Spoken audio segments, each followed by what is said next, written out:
let's begin. Okay, so thank you very much for coming to the University of Tsukuba. It is a pleasure to host you here. So I would appreciate it if you can introduce yourself. Please.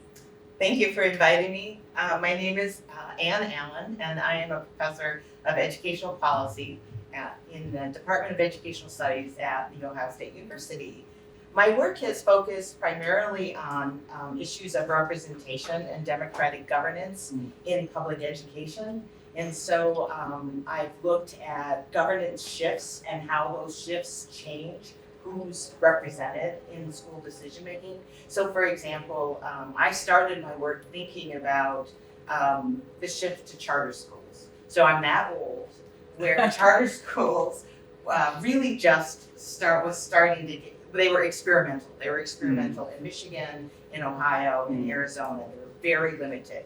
And so my initial work was to look at how that kind of governance structure changed who had access to decision makers. And so that work has continued to evolve as the development of these school structures have evolved. I've also done work on elections and the way that election structure affects who gets to vote in terms of school boards and that kind of thing. So I've done that kind of work. I've also done work related to school community relationships and the values that are that make up those relationships. So that's a little bit about me. How about you? Can I ask? Okay, yes. I completely forgot to introduce myself. I'm Hajime Akiyama. I'm teaching at the University of Tsukuba, and with them, I was involving in introduction to ISS. ISS stands for Inclusive Smart Society 1, so Introduction to Inclusive Smart Society 1.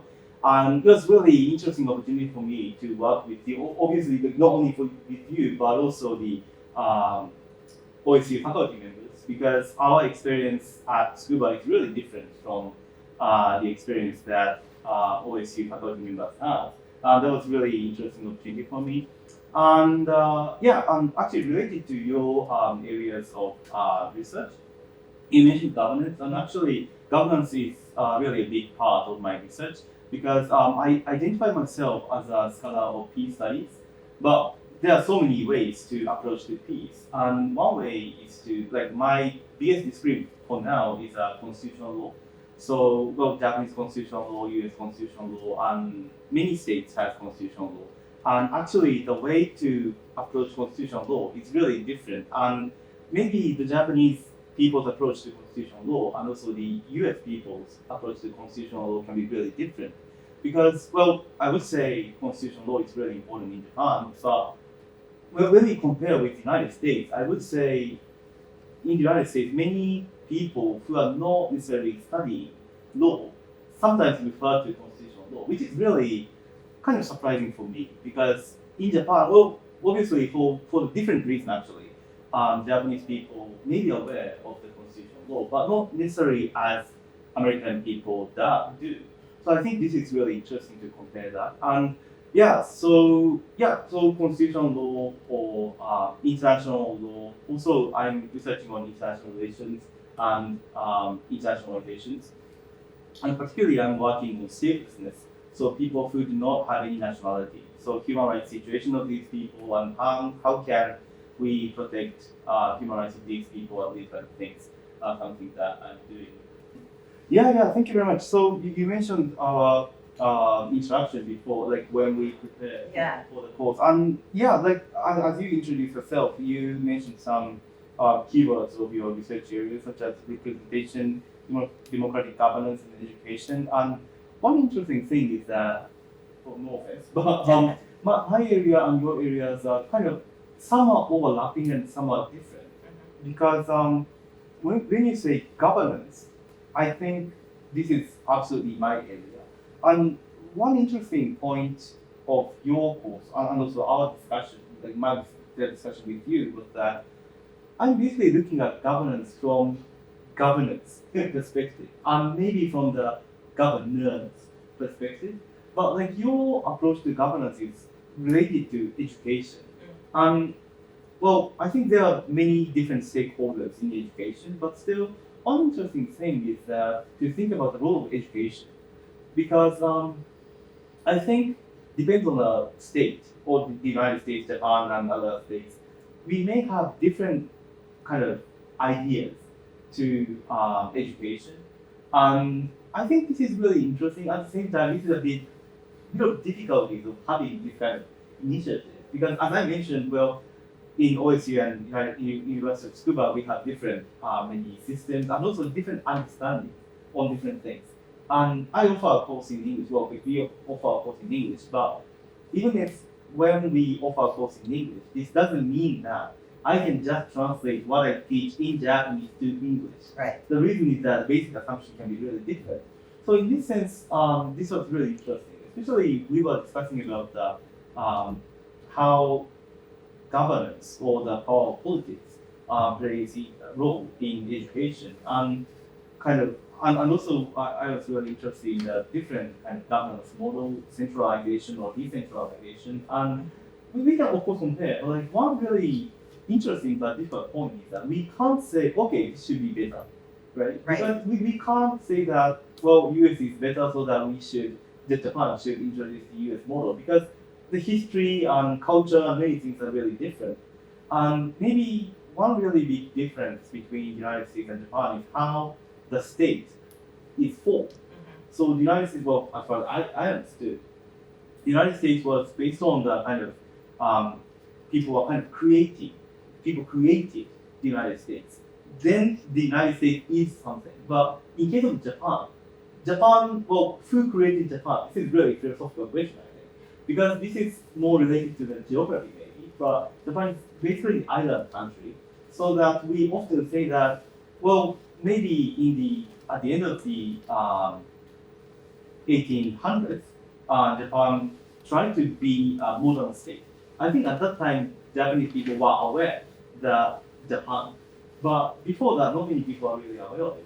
And this kind of historical difference really makes how state can be governed.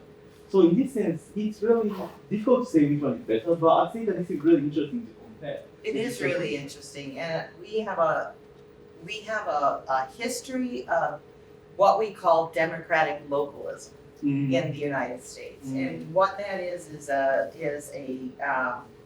a value for very localized democracy. And so when I say governance, we have very local systems of governance around schools. We have school boards that have been set up to be the governors of that particular unit, and then that responds to the state. We also have a decentralized system in the United States in which each individual state has its own education law. So there is no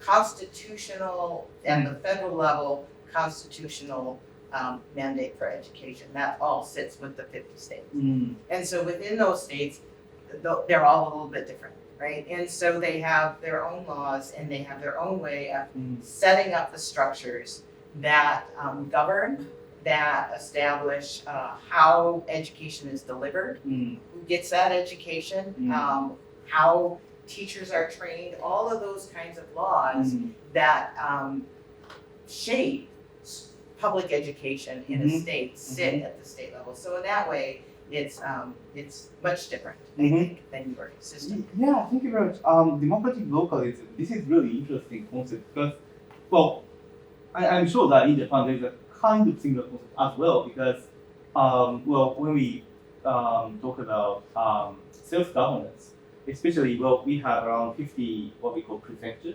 and each prefecture, and also we do have cities. And cities has a kind of city meeting or assembly, and they are selected by the citizens. So what this indicates is really about kind of related to democratic localism, I think. But still, one very big assumption is that democracy is something that we should realize in Japan as a whole. And this is really interesting because in the United States, you mentioned that each state has different system of different things.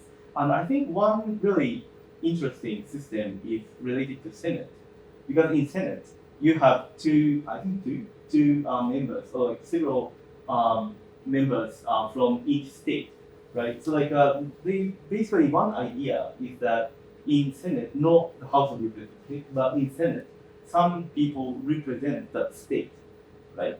But in case of Japan, well, we do have two houses in the parliament. But our understanding is that once you are elected, you will be the representative of whole nation, whole Japan. So we don't really, well, we do have kind of district system, but still, our basic idea is that once you are working for the state or the Japan, then you need to work for Japan as a whole. Yeah, So I think this is that's a really much more centralized system. right, exactly.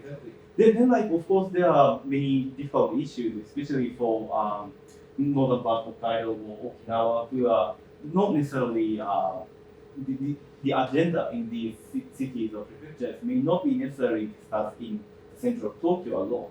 So I think this is really a big difference between Japan and the United States, which is really interesting. Yeah, and of course, each one of our states has their own legislature, right? Yep, So yep, we yep, have yep. we have a House of Representatives and a Senate in each state, and so it becomes even more fractured. Mhm. So I think that that also underscores Mhm. the level of the decentralized nature of our Mhm. systems. Right.